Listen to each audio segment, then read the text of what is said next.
Arranging a mortgage. When you are looking to buy a property, you may well need to do so using a mortgage. Whatever your position, whether you are a first-time buyer, looking to move to a new house, or simply searching out a fresh deal against an existing mortgage, the process can be complicated and tricky. There will be a lot to consider, weigh up, and factor in. A mortgage is basically a loan, provided by a mortgage lender to help you buy a property. The lender will have security over your property, which means if things go wrong, for example, you don't meet the monthly payments required, the lender can take the property back and sell it to pay off the loan. In most cases, lenders will not lend you 100% of the property's value. You will need to put down a deposit and the lender will lend the rest. The minimum deposit lenders require varies from situation to situation.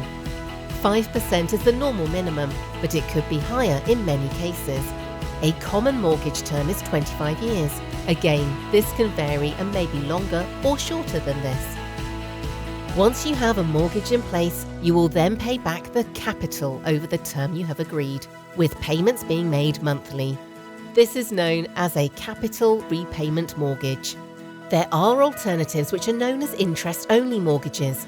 This is where you do not pay the loan back each month to the lender, but become responsible for the full payment at the end of the term.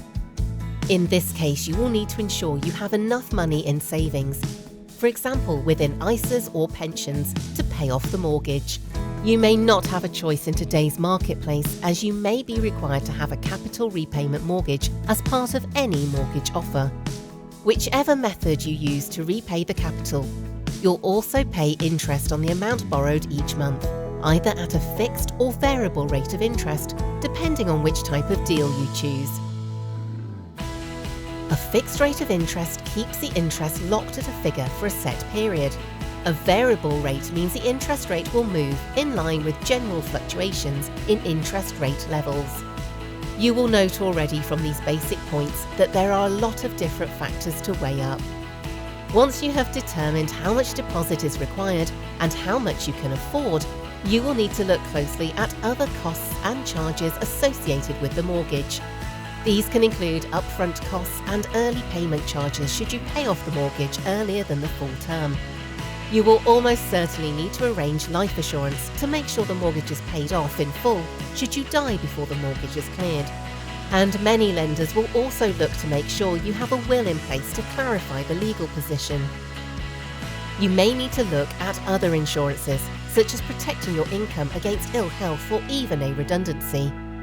You will need house insurance, which should include covering the building and the contents. Within the basics and the added factors we have described so far, we have not mentioned other possible alternatives to deals that you might explore. Options such as offset mortgages and tracker mortgages. Sometimes you can get interest rate discounts for short periods, for example, a year. There are also government-backed schemes such as shared ownership and help to buy. These may be suitable for your circumstances.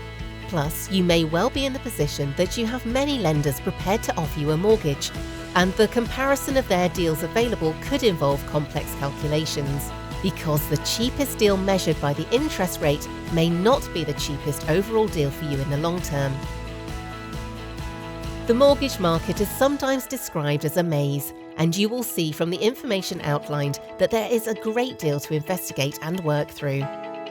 The key factor, whatever your current position, is to take a great deal of care and to use expert help. The extent of the financial commitment and the legal position with any mortgage is considerable. In summary, it makes perfect sense to explore all your options. Look at any deal, making sure you consider all the costs, not just the headline interest rate, and that you fully review the terms and conditions. Taking advice from a specialist in these areas can be worth its weight in gold. We are here to help you and have the expertise to advise you around every aspect of your mortgage requirement.